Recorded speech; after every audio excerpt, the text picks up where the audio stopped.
Well, hello. It is so nice to see all of you back in the building. In some of the cheap seats back there and some of the very expensive seats at the front. It's so nice. And we could hear you down the corridor all chit-chatting and getting to know each other again, so that was really nice. So let's hope that's how the meeting stays, hey? Absolutely. Right, we're going to move straight on because there's a lot to get through at this annual meeting. We're going to start off with apologies. So, Roy, please. Thank you, Madam Mayor. I have apologies from Councillors Cooper, Herringy, Markham, Radia, Riley, Seaman-Digby and Stead. Thank you. Do we have, agenda item 2, do we have any declarations of interest for this meeting?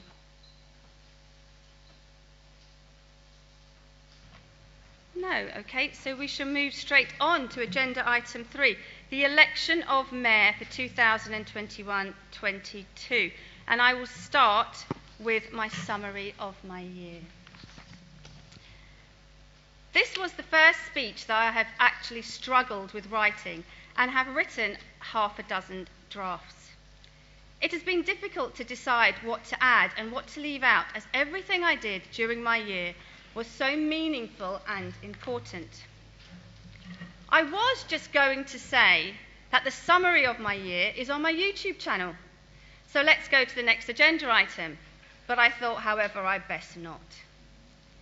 It was an unusual time for all, as we have had to adapt and accept that each day would bring further distressing news, and someone somewhere was not in a good place. I had inherited an empty diary and things were looking bleak. So at the beginning of my term, I found myself sitting at my desk in the parlour, sifting through my emails and being amazed at all the outstanding stories I was receiving, informing me of the many wonderful things that were being done in our borough by our residents. And I realised I had the opportunity to engage with them, making sure they knew that their amazing work for others would not go unnoticed during a global pandemic. Such as children like Karshni, who hula hooped to raise money for other children less fortunate than her, Samuel Clayton, who wanted to thank the NHS, Paul Field, who walked around his green 100 times, and Gracie, who made her own scrubs for people. There were also adults, such as Mr. Rajinder Singh, the skipping Sikh, volunteers such as Donna and her team at the Bell Farm Christian Centre, who planned activities for residents to keep them feeling less depressed and less isolated. Laura from Hillingdon for All, making calls to residents so that they had one person every day to talk to. Catherine, who set up the patient care packs, and Nirav, who's got their telephone switched on. Thank you. And Nirav, who repaired old laptops to give to home-schooled children. Plus our guides and Scout Association volunteer leaders, who continuously kept so many children occupied from the first lockdown.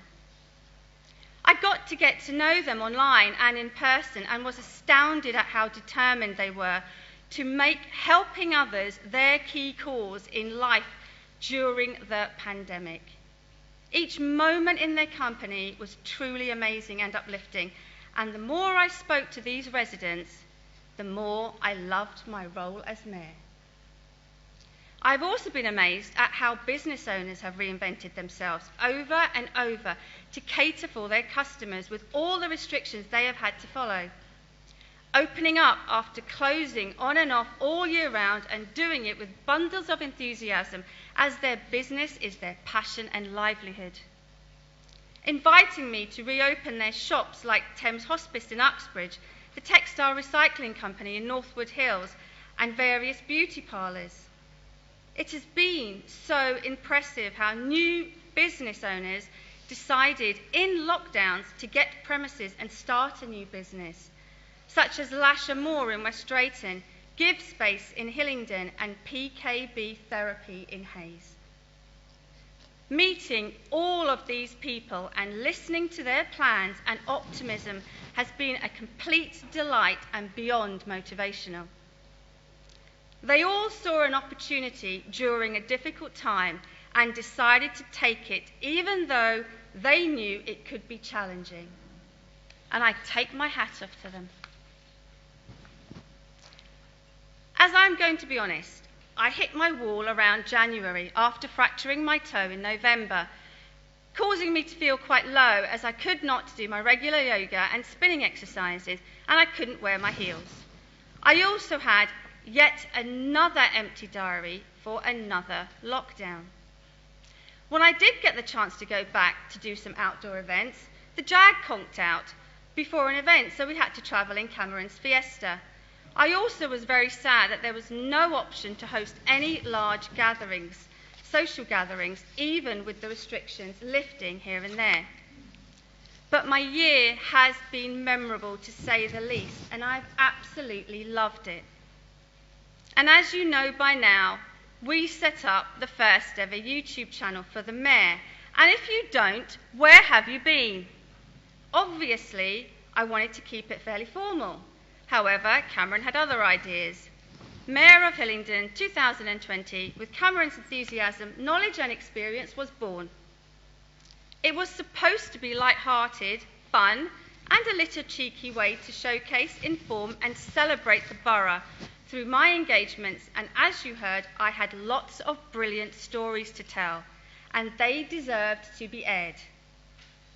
The idea of weekly updates gave way to further videos, such as the bowl session, wreath laying during Remembrance, the Borough Christmas light, and the citizenship ceremony. We have had the chance to video in the lounge, the kitchen, the garden, civic parlour and balcony. Yes, I do have a glitter wall, the cat's called Solo, and thank you to the person that said my grass needed a cut. It has been really amazing experience becoming a YouTuber, and an even more daunting experience realising that the updates were being watched by so many. The wonderful thing was that we never needed to beg anyone to be on the update, apart from Chris and Colin on the Christmas jumper video. But otherwise, people would easily agree to us taking their story and retelling it on the weekly vlog. This in itself started a process where others found out about things and connected with people they heard about on the channel. The channel now has 208 subscribers, 715 hours of watch time, 19,500 views, 145,000 impressions. 12% of our viewers are from the United States. 61% of our audience is female. 39% of our audience is between 35 and 44 years old. And 28% of our audience is between 24 and 34 years old. The top 3 videos are the citizenship, which has got 12,800 views. And the weekly updates, which we still can't fathom out why these particular 2, but on the 29th of January we had nearly 370 views. On the 5th of February we had 400 views. It's been a blast. Hard work, but a blast. And I am so pleased to see that we got the chance to do what we set out to do, which was showcase the brilliant residents of Hillingdon. So, Councillor Chamdal, I formally pass my Mayor of Hillingdon 2020 YouTube channel to you. Good luck, and I look forward to next Friday's offering. So while on statistics, I have completed 442 events during my term. 236 were virtually and 206 face-to-face. I had the opportunity to meet so many amazing people along the way and hear about their lives, and I have made some wonderful friends who I am now going to embarrass by naming and shaming them. The pandemic had made us all reinvent ourselves, and through it, many of us grew and learned. I'd like to say a thank you to Shirley, and Rosemary, Penny, Rebecca, Andrew and Leslie. So on to my charity, the Centre for ADHD and Autism Support. As you can imagine, raising money during the COVID year has been difficult for so many charities. I want to thank everyone who has donated to my chosen charity. It is very much appreciated. The amount that was raised by everybody's donations came to just over £5,000. I'm also grateful that the COVID year created some good news, such as our officers working from home and not being able to travel to work or to sites for work. This new pattern of working caused a surplus of expenses that were not claimed, so they were put towards a good cause, the Centre for ADHD and Autism Support. Which means, Lynn and Teresa, so turn your volume up, the amount saved by that came to £50,000, totalling £55,000 in all. So congratulations and thank you so much to Hillingdon Council for that donation. Thank you.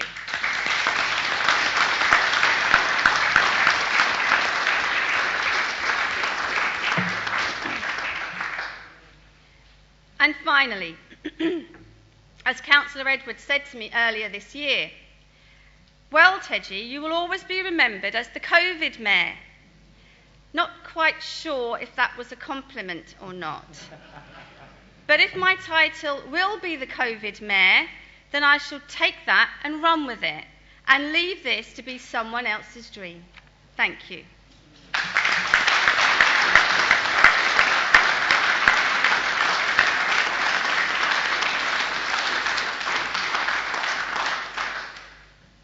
So just before we go on to the next item, I want to say a very, very special thank you to Colin, our mace bearer, who's there in the corner, because this is his last working day as he is about to retire.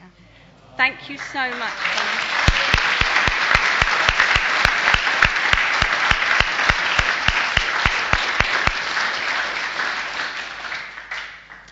Thank you. So now we're going to go to item 2, and I'm going to call upon the nominations for the new mayor. Councillor Mills.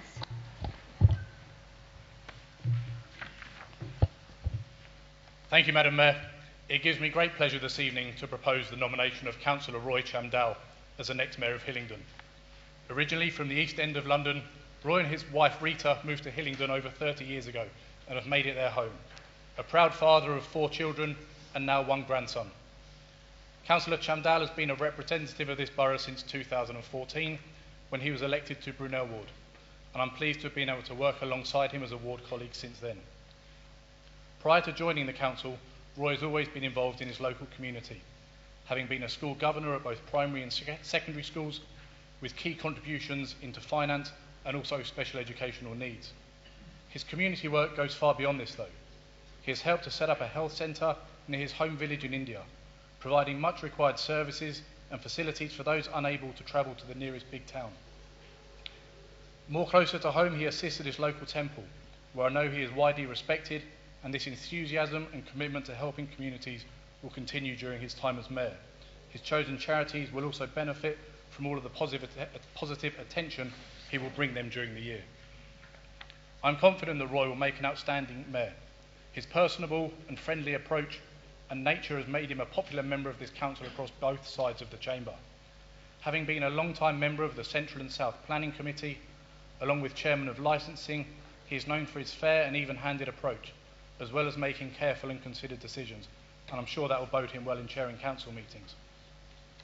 In his professional life, his career has seen him progress within the catering industry, starting at a young age manufacturing samosas and Indian sweets, before progressing onto bread production, where he became responsible for a number of factories. The hours that he put into those jobs shows the commitment he has to the things that matter to him. Now, many of you will know that this career has taken Roy into cake production.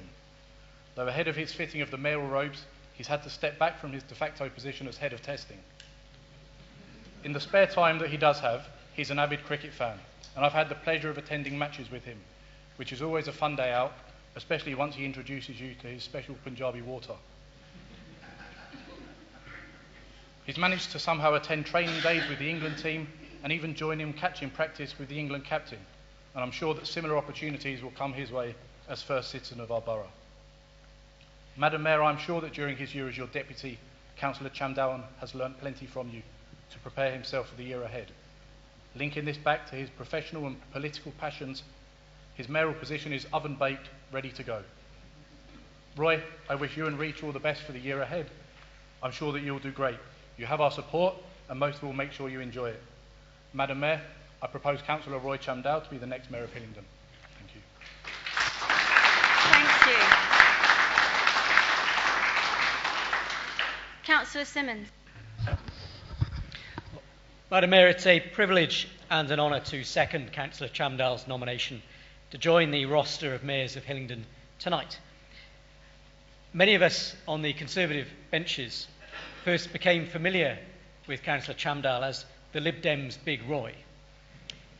But it was my personal pleasure and the pleasure of all of us as colleagues to welcome him to the Conservative family, and since those days, he and Rita, who's been at his side throughout all of this time, have been very active on the campaign trail and showing their enormous sense of commitment to the local community. Roy's training at cricket in the hands of Joe Root, I know, is something which all of us are hoping to see tested and demonstrated during his mayoral year. And I'm also conscious that one of the things which he doesn't make a song and dance about is the enormous work he does as a community food project, supported by his family, that has delivered many thousands of meals to people in need in this country, as well as the work at the Charity Centre in India, referred to by Councillor Mills. So in summary, he is a man who has demonstrated a huge and genuine commitment to public service during his time as a councillor in Hillingdon in so many different ways. But what he also brings to the role of mayor, and what I'm sure he and Rita will be demonstrating very much in the forthcoming year, is an enormous generosity of spirit, both in his work directly as a councillor and in all the wider work that he does for so many different communities in this borough and across London. And that generosity of spirit, as has been mentioned, is often reflected in the delivery of quite exceptionally nice cakes to the Conservative group office and to anybody who he thinks needs a bit of a morale boost. But Councillor Chamdal is not merely Hillingdon's answer to Mr. Kipling.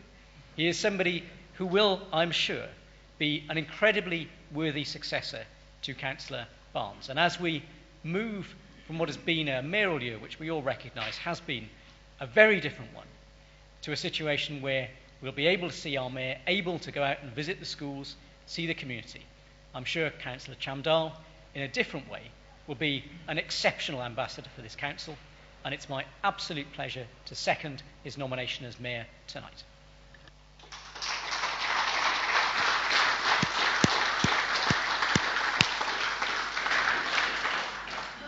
Thank you. Do we have any other speakers? Okay, we shall go to the vote. I'd like to see a show of hands, please, to agree that we nominate Councillor Roy Chamdal as Mayor for 2021 and 22. Can I see a show of hands agreeing to that?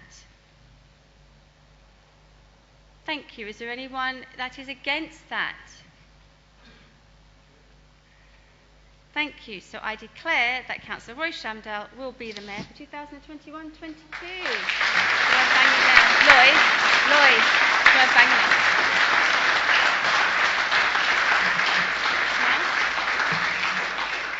okay, so that's meeting adjourned.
Members of the Council, ladies and gentlemen, I'm delighted to announce that that concludes the appointment of Councillor Roy Chamdal to the position of Mayor of the London Borough of Hillingdon for the forthcoming municipal year 2021-2022. Congratulations.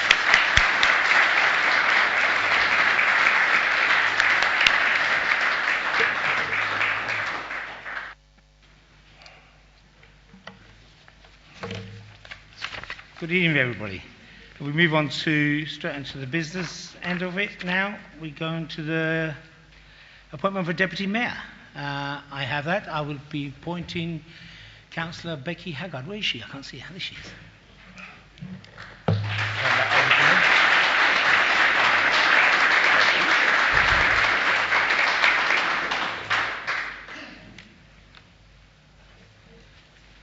Now's the fun part, my little speech.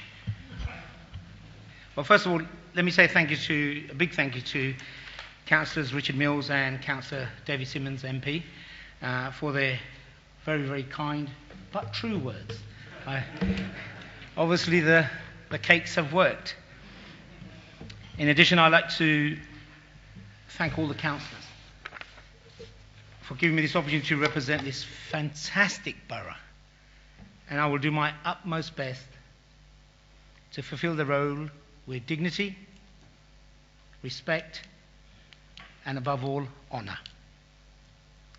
Having spoken to the past mayors, it's difficult to actually focus on everybody over there. Having spoken to past mayors, they've said it's a great life experience and to enjoy every moment. And it really hit home to me what this role encompasses, and I'm extremely humble and proud now to be the first citizen of Hillingdon. And if Mum and Dad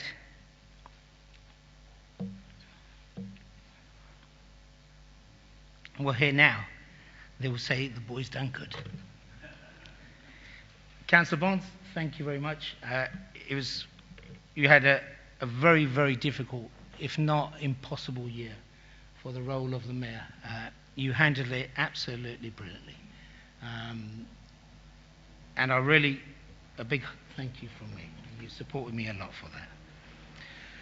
Another big thank you is to Lloyd. He's not expecting it. And his team for facilitating for us to come back to this fantastic chamber to joust, not today, but joust and debate matters that we all find close to our heart. But one thing that we always do is we put our residents first. We might have difference of opinions, but as long as we're presenting a gentlemanly way, I believe it will benefit the community as a whole. I'm not one for long speeches, so I've sort of limited it down for roughly about 2.5 minutes. I'm first of all delighted to announce that my wife Rita has agreed, finally, to be the mayoress. She's extremely organised, very hard-working, and extremely thorough. You know, you've got to have the right colour socks on, they have to match the trousers.